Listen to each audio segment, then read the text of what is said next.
ഇനി നെക്സ്റ്റാണ് avian flu അല്ലെങ്കിൽ bird flu എന്നൊക്കെ പറയുന്ന ഒരു ടോപ്പിക്. വളരെ ചെറുതാണ്, സാധാരണ ഒരു മാർക്കിനൊക്കെ ചിലപ്പോൾ ചോദിച്ചാലായി. നിങ്ങൾക്ക് വളരെ എന്താ പറയുക, ഒരു 1-2 പോയിൻറ്റ്സ് മാത്രം പഠിക്കാനുള്ളതാണ്, ഡീറ്റെയിൽഡായിട്ട് പഠിക്കാനുള്ളതല്ല ഇത് കേട്ടോ. What is bird flu? എന്താണ് ബേർഡ് ഫ്ലൂ? നിങ്ങൾക്ക് അറിയാം അല്ലേ എന്താണ് ബേർഡ് ഫ്ലൂ എന്നല്ലേ? പക്ഷിപ്പനി എന്ന് നമ്മൾ മലയാളത്തിൽ പറയും. നമുക്ക് ഇടയ്ക്കിടയ്ക്കൊക്കെ പക്ഷിപ്പനിൻ്റെ പ്രശ്നങ്ങളുണ്ടാവുകയും കോഴിയും താറാവും ഒക്കെ ആരും വാങ്ങാതാവുകയും താറാവിനൊക്കെ നമ്മൾ ജീവനോടൊക്കെ കുഴിച്ചു മൂടുകയും കത്തിക്കുകയൊക്കെ ചെയ്യുന്ന വാർത്തകളും സംഭവങ്ങളൊക്കെ വീഡിയോസൊക്കെ നമ്മൾ വാട്സപ്പിലും പേപ്പറിലൊക്കെ കാണാറുണ്ട്. അപ്പോൾ ശരിക്കും ഈ ബേർഡ് ഫ്ലൂ എന്ന് പറഞ്ഞു കഴിഞ്ഞാൽ ഈ ഡൊമസ്റ്റിക്കേറ്റഡ് ആയിട്ടുള്ള ബേർഡ്സിനുണ്ടാകുന്ന സംഭവമല്ല. ഇത് വൈൽഡ് ബേർഡ്സിനുണ്ടാകുന്ന ഒരു ഡിസീസാണ് കേട്ടോ. അപ്പോൾ അത് അബദ്ധവശാൽ പല രീതിയിലൊക്കെ നമ്മൾ ഡൊമസ്റ്റിക്കേറ്റഡ് ആയിട്ടുള്ള കോഴികളിലേക്കും താറാവുകളിലേക്കൊക്കെ വന്ന് പെടുന്നതാണ്. അത് കഴിച്ചു കഴിഞ്ഞാൽ നമുക്കും ഇതിൻ്റെ ഇൻഫെക്ഷൻ ഉണ്ടാവുകയും നമ്മൾ വലിയൊരു ട്രബിളിലേക്ക് പോവുകയും ചെയ്യും. ശരിക്കും സൗത്ത് ഈസ്റ്റ് ഏഷ്യ ഒക്കെയാണ് ഇതിൻ്റെ ഒരു ജന്മദേശം എന്ന് പറയുന്നത്. ഇപ്പോൾ നമ്മുടെ ചൈനയുടെ ചില ഭാഗങ്ങൾ, ഫിലിപ്പൈൻസ്, മലേഷ്യ എന്നൊക്കെ പറയുന്ന ഇന്തോനേഷ്യ, അങ്ങനത്തെ സ്ഥലങ്ങളിലൊക്കെയാണ്, തായ്ലാൻഡ്, തായ്വാൻ, ഇവിടെയൊക്കെയാണ് ഈ ഡിസീസ് പലപ്പോഴും കാണപ്പെടുന്നത്. നമ്മുടെ നാട്ടിലേക്കൊക്കെ ഇത് എത്തുന്നത് വെച്ചാൽ ഈ മൈഗ്രേറ്ററി ബേർഡ്സ് ഉണ്ട്.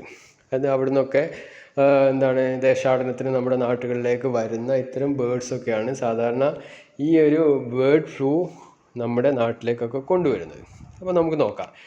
Bird flu or avian influenza is an infectious disease of birds caused by type of a strain of influenza virus. അപ്പോൾ ഇൻഫ്ലുവൻസ എ മൂലം ഉണ്ടാവുന്ന ഒരു ഇൻഫെക്ഷനാണ് ബേർഡ്സിന് ഉണ്ടാവുന്ന ബേർഡ് ഫ്ലൂ എന്ന് പറയുന്നത്.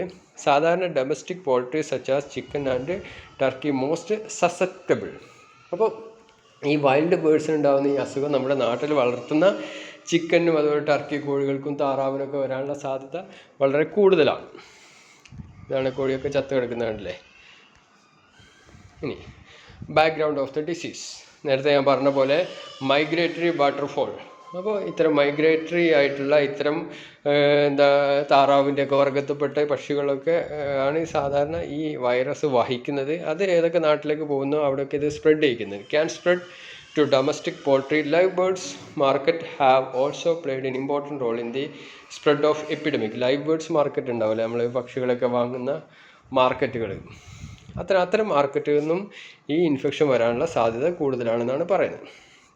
ഇനി ഈ സൈൻ ആൻഡ് സിംറ്റംസ്, അതായത് മനുഷ്യൻ്റെ സൈൻ ആൻഡ് സിംറ്റംസ് അല്ല, ബേർഡ്സിന് ഇൻഫെക്ഷൻ ഉണ്ടായിക്കഴിഞ്ഞാൽ അതിനുള്ള സൈൻ ആൻഡ് സിംറ്റംസ് പറഞ്ഞാൽ സഡൻ ഡെത്ത്, പെട്ടെന്ന് മരിച്ചു പോവുക, അത് പെട്ടെന്ന് ചത്തുപോവുക, lack of energy and appetite, ഈ പക്ഷികൾക്ക് ഒരു എനർജി ഇല്ലാത്ത, ആരോഗ്യമില്ലാത്തൊരവസ്ഥ, അതുപോലെ തന്നെ അവർക്ക് വിശപ്പില്ലാത്ത അവസ്ഥ, അതുപോലെ അതിൻ്റെ കണ്ണൊക്കെ വീങ്ങുക, പിന്നെ അതിൻ്റെ പൂവ്, അതിൻ്റെ താടി, കാലുകളൊക്കെ വീങ്ങുക, ഇതൊക്കെയാണ് ഇതിൻ്റെ സിംറ്റംസ്. അതുപോലെ തന്നെ ഇതിൻ്റെ വാട്ടിൽസ് എന്ന് പറഞ്ഞാൽ താടി പോലുള്ള സാധനം, അതുപോലെ കോമ്പ് പറഞ്ഞ പൂവ്, ഇതിനൊക്കെ ഉണ്ടാകുന്നൊരു പർപ്പിൾ ഡിസ്കളറേഷൻ, ചുവന്ന കളറിൽ നിന്ന് പർപ്പിൾ കളറിലേക്കായി പോവുക. അതുപോലെ മൂക്കിലൂടെയൊക്കെ ഇങ്ങനെ ചെറിയ വെള്ളം പോലെ ഇങ്ങനെ വരിക, അതാണ് നോസ്റ്റൽ ഡിസ്ചാർജ്, ഡയേറിയ, ഇതൊക്കെയാണ് ഈ പക്ഷികൾക്ക് ഉണ്ടാകുന്ന ഈ ഏവിയൻ ഫ്ലൂവിൻ്റെ സൈൻ ആൻഡ് സിംറ്റംസ്. ഇനി safe to keep poultry as pet. Risk of pets birds getting infected is very low. നേരത്തെ പറഞ്ഞ പോലെ തന്നെ നമ്മൾ വളർത്ത് മൃഗങ്ങൾക്കൊക്കെ ഇത് വരാനുള്ള സാധ്യത കുറവാണ്, കാരണം അത് ഇത്തരം വൈൽഡ് അനിമലുമായിട്ട് കോൺടാക്ട് ചെയ്യാനുള്ള സാധ്യത കൂടുതലാണ്.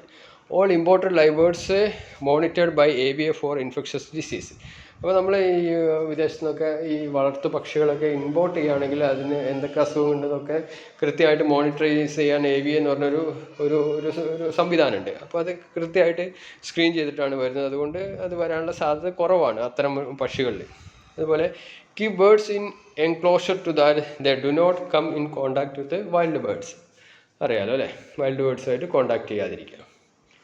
ഇനി ഈ ബേർഡ് ഫ്ലൂ എങ്ങനെയാണ് സ്പ്രെഡ് ചെയ്യുന്നത്? From another birds. നമുക്കറിയാം മറ്റ് പക്ഷികളിൽ നിന്ന് വേറെ പക്ഷികളിലേക്ക് സ്പ്രെഡ് ചെയ്യാം. It come in to contact with dirt cages, അതായത് വൃത്തിയില്ലാത്ത കൂടുകളിൽ, അതുപോലെ തന്നെ any surfaces that have been contaminated by sick birds. ഇപ്പോൾ ഈ അസുഖമുള്ള ബേർഡ്സ് കിടന്ന് അല്ലെങ്കിൽ അതേ കോൺടാക്ട് ചെയ്ത് ഏതെങ്കിലും സ്ഥലമായിട്ട് എന്താണ് ഒരു ഫ്രഷ് ആയിട്ടുള്ള ബേർഡ് കോണ്ടാക്ട് ചെയ്ത് കഴിഞ്ഞാൽ ആ ഫ്രഷ് ആയിട്ടുള്ള അല്ലെങ്കിൽ ആ ഇൻഫെക്റ്റഡ് അല്ലാത്ത ബേർഡിന് ഇൻഫെക്ഷൻ വരാനുള്ള സാധ്യതയുണ്ട്.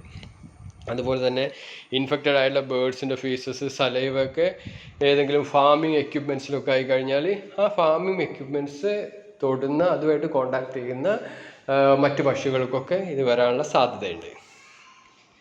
ഇനി പ്രസൻറ്റ് കൺസേൺ പറഞ്ഞാൽ നമുക്കറിയാം ഹൈലി പത്തോജനിക് ആണ്. ഏഷ്യൻ സ്ട്രെയിൻസിന് നമ്മൾ പറയുന്നത് H5N1 എന്നാണ്. ഇതോ H5N1 4 different sub type of H5N1 is covered. അതുപോലെ തന്നെ ഈ however it important note that H1N1 is a overwhelmingly a disease that affect birds are not humans. അതിൽ പല വെറൈറ്റികൾ ഉണ്ടെങ്കിലും സാധാരണ എല്ലാം എന്താണ് ബേർഡിൽ നിന്ന് മനുഷ്യരിലേക്ക് സ്പ്രെഡ് ചെയ്യുന്നതല്ല. ഇനി എങ്ങനെയാണ് മനുഷ്യന് ഈ ഇൻഫെക്ഷൻ ഉണ്ടാകുന്നത്? ഫസ്റ്റ് ഈ പക്ഷിപ്പനി മനുഷ്യന് റിപ്പോർട്ട് ചെയ്യുന്നത് 1997 ഹോങ്കോങ്ങിൽ വെച്ചിട്ടാണ്.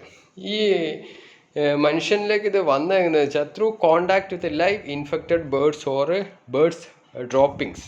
ഏതെങ്കിലും ഒരു ജീവനുള്ള ഇൻഫെക്റ്റഡ് ബേർഡ്സ് വഴിയോ അല്ലെങ്കിൽ ഇൻഫെക്റ്റിൻ്റെ ഡ്രോപ്പിങ്സ് വഴിയോ ആവാം ഈ ആദ്യമായിട്ട് മനുഷ്യനിലേക്ക് ഇത് സ്പ്രെഡ് ചെയ്തത്. ഇതിൻ്റെ സിംറ്റംസ് പറഞ്ഞു കഴിഞ്ഞാൽ മനുഷ്യൻ്റെ സിംറ്റംസ് പറഞ്ഞാൽ മനുഷ്യന് ഫീവർ ഉണ്ടാവും, സോർ ത്രോട്ട് ഉണ്ടാവും, ലെതർജി എന്ന് പറഞ്ഞാൽ energy loss of energy, lack of energy, head ache, muscle pain, conjunctivitis, ഐക്ക് ഉണ്ടാവുന്ന infections, inflammations, breathing problem and chest pain. ഇതൊക്കെയാണ് ഇതിൻ്റെ മനുഷ്യന് ഒരു ഏവിയൻ ഡിസീസ് ഫ്ലൂ അല്ലെങ്കിൽ ബേർഡ് ഫ്ലൂ ഉണ്ടായിക്കഴിഞ്ഞാൽ ഉണ്ടാകുന്ന സിംറ്റംസ്. ട്രീറ്റ്മെൻറ്റ് സാധാരണ രീതിയിൽ നമ്മൾ ഇൻഫ്ലുവൻസയ്ക്ക് കൊടുക്കുന്ന എല്ലാ ഡ്രഗ്സും ഇതിനും ഉപയോഗിക്കാം. പക്ഷേ ഇതിൻ്റെ പ്രശ്നം വെച്ചാൽ അത് വൈറൽ ഇൻഫെക്ഷൻ ആയതുകൊണ്ട് തന്നെ നമുക്കറിയാം വൈറൽ ഇൻഫെക്ഷന് കൃത്യമായിട്ടുള്ള ഒരു മെഡിസിൻസ് ഇല്ല. അതുകൊണ്ട് തന്നെ ആ ഒരു പോരായ്മ നമ്മൾ ബേർഡ് ഫ്ലൂ ട്രീറ്റ് ചെയ്യുന്ന സ്ഥലത്തും ഉണ്ടാവും. പക്ഷേ നമ്മൾ സാധാരണ ചെയ്യുന്നത് വെച്ചാൽ ഇൻഫ്ലുവൻസ വൈറസിനെതിരെ കൊടുക്കുന്ന മിക്കവാറും എല്ലാ ഡ്രഗും നമുക്കിതിന് കൊടുക്കാറുണ്ട്. അതായത് Tamiflu and antiviral drugs appears to be effective in treatment of bird flu. അതായത് ടമിഫ്ലൂ എന്ന് പറഞ്ഞ ഒരു സാധനമാണ് നമ്മൾ ഒരു ആൻറ്റിവൈറൽ ഡ്രഗാണ് സാധാരണ ഇതിനു വേണ്ടി നമ്മൾ ഉപയോഗിക്കുന്നത്. ഇനി ഇത്തരം അസുഖം വന്നു കഴിഞ്ഞാൽ മെഡിസിനെ മാത്രം കാര്യമാക്കാതെ നമ്മൾ എന്തൊക്കെ ചെയ്യണം? റെസ്റ്റ് എടുക്കണം, ഇഷ്ടംപോലെ ലിക്വിഡ്സ് വെള്ളം കുടിക്കണം, ആൽക്കഹോൾ ടുബാക്കോ ഒന്നും ഉപയോഗിക്കാതിരിക്കുക. നമ്മൾ സാധാരണ ഒരു ഡോക്ടറെ കാണിട്ട് മറ്റ് സിംറ്റംസിനുള്ള പനീൻ്റെ മറ്റ് സിംറ്റംസിനുള്ള ട്രീറ്റ്മെൻറ്റൊക്കെ ചെയ്യുക. അതുപോലെ തന്നെ antiviral medication can also be use to prevent the flu. Antiviral medication എന്ന് പറഞ്ഞാൽ ആൻറ്റിവൈറൽ ഡ്രഗുകൾ കൊടുക്കുക. ഇത്രയാണ് നമ്മൾ ഏവിയൻ ഫ്ലൂവിൽ അല്ലെങ്കിൽ ബേർഡ് ഫ്ലൂവിൽ പറയാനുള്ളത്.